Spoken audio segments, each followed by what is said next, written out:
I have brought up 6 different distinct maps of Antarctica, and each has its own uniqueness to it in the way that it shows the continent.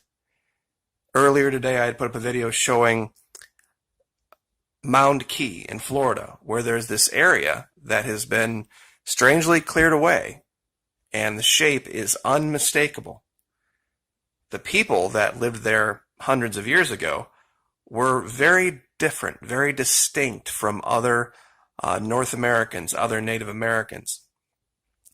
That they had, one of the things that they had were these fish, not necessarily traps, but these channels that they had built, where fish would swim in, and they would basically do fish farming, which for the 1400s and 1500s was just unheard of on the scale that they did it. And the Spanish were dumbfounded by these people. They were called the Calusa. Now, one of the most important distinct features of modern Antarctica, now that we've been able to look below the ice, is right here. Here's the peninsula that goes up toward South America.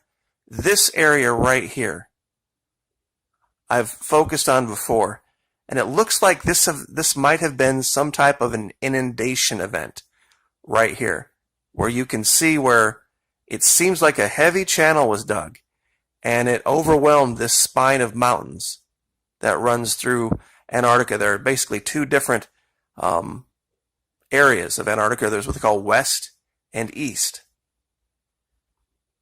Now, this map shows, it's a representation of what Antarctica would have looked like had there been no ice. See, the ice is very heavy, and so it's compressed it. If the ice were to ever leave, of course, the land would rebound. It would be very different than this. But once again, we see the same thing here, that there was a bay here. And had this been the case, this more than likely would have been where there might have likely been a city, just like here in North America and around the world. Buenos Aires is located in this bay, this huge bay, natural bay, in South America. New York, all of your major cities around the world are located in places like this. And it's very strange.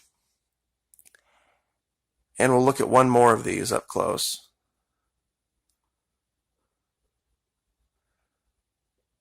Let's see if I can get this to apparently this one doesn't want to maximize out, so I guess we won't be looking at that. Well, I suppose we can do it manually. There we go. Same thing. This is one of the best maps, the British survey, because it shows so much in detail right through here. Now, let's go and bring up Antarctica. Now, here's how it sets Google Earth. I want to show some particular features of this location in Mound Key. And technically it's Charlie Key, just south of there. Let's orient this properly. When you look in very closely, once again, you can see the shape of this peninsula right here matches this nearly perfectly. But it's not just that. When you look at, on the left here, you see this bay? The same thing here.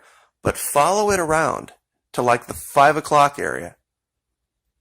And what do you see? Somehow the trees start to grow in a little bit. The same thing here. And all the way around, you see little bays? Same thing over here. It's very strange. And when you look at where they've placed smaller pieces of vegetation, you have to wonder, are these representations of where the cities were? Because this is something that they would have needed to do. They would have needed to create a record of this is what our homeland looked like.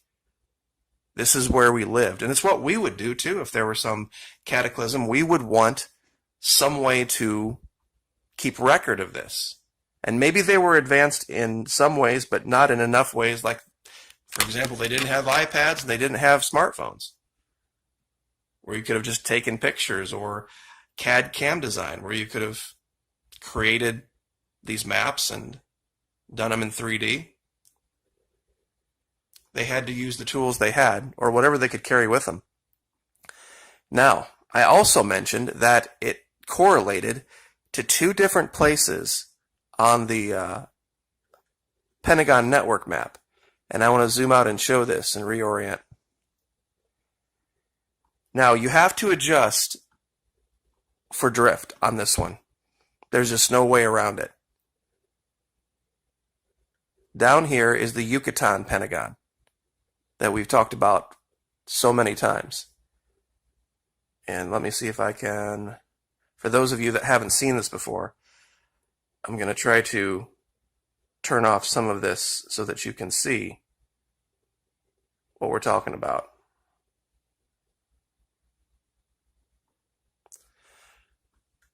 Okay. Do you see this faint outline in 5 sides right here? Very, very strange that the trees would just grow that way. But when we outline it and we correlate it with other places, we find something very strange. One of those places is Maquis. Now, does it go right through it? It does not. It comes very, very close to it. But it does go directly through Bonita Springs, which is pretty much right there. And that line goes straight through,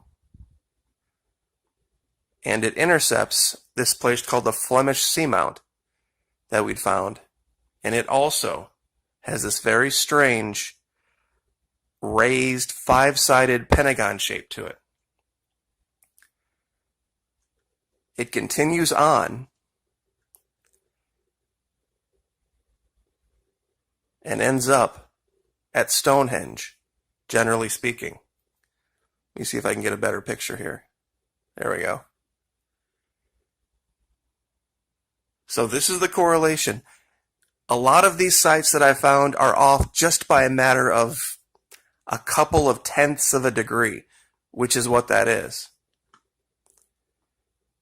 And when we look at the network as a whole, especially the northern network, it is virtually intact. There is another location that I have been looking for a long time. Out here under the ice in Greenland, there's something. Right here.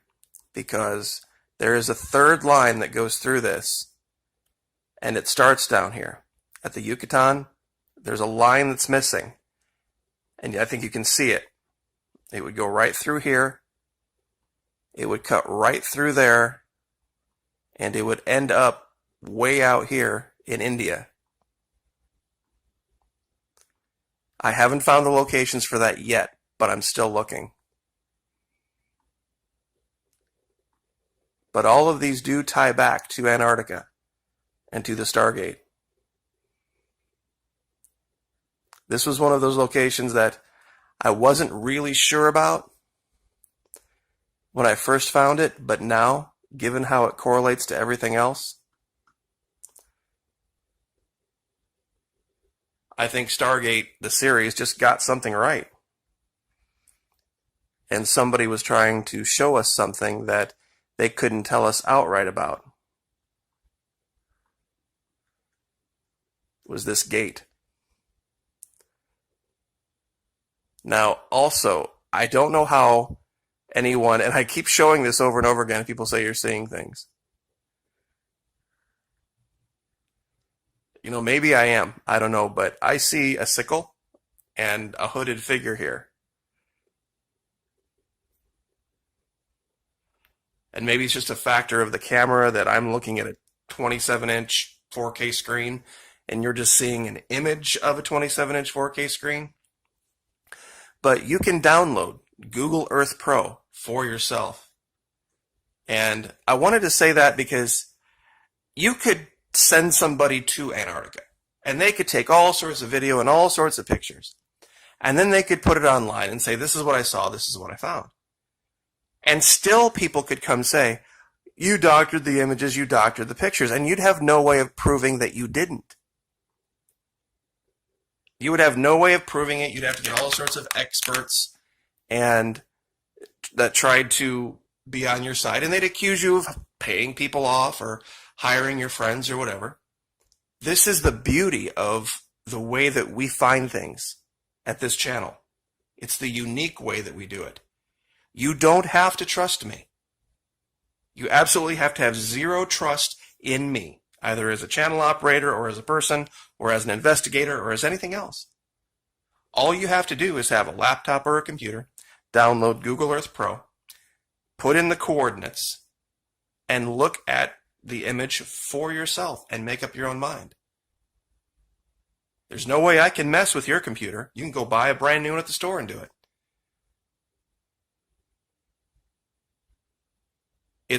And people have not had much of an answer for that until they say, well, clearly you must work with Google or know somebody who works with Google who's manipulating the images. That's how far people will go.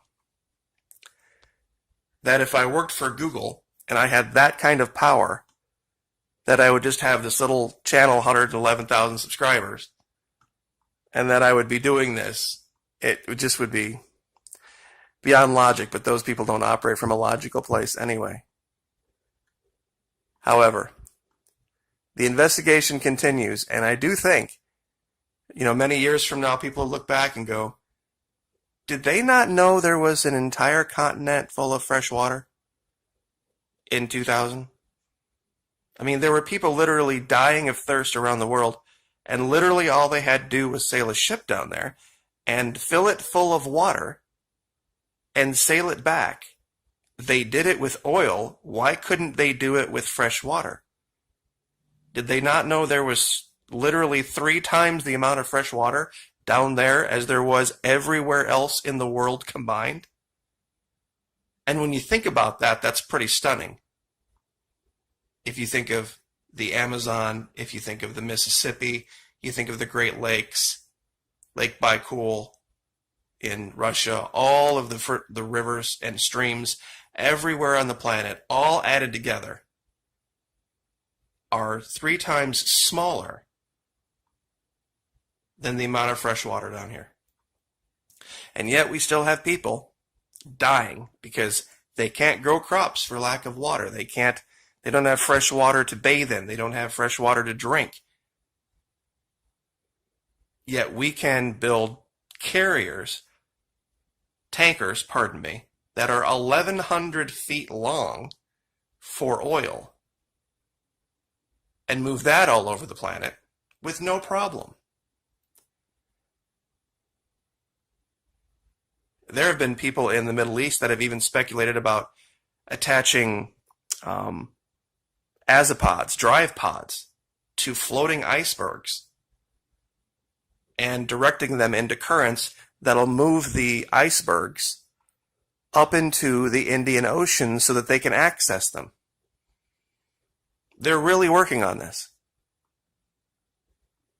While we have fleets of ships, and the water down here, the ice, is melting at a biblical rate.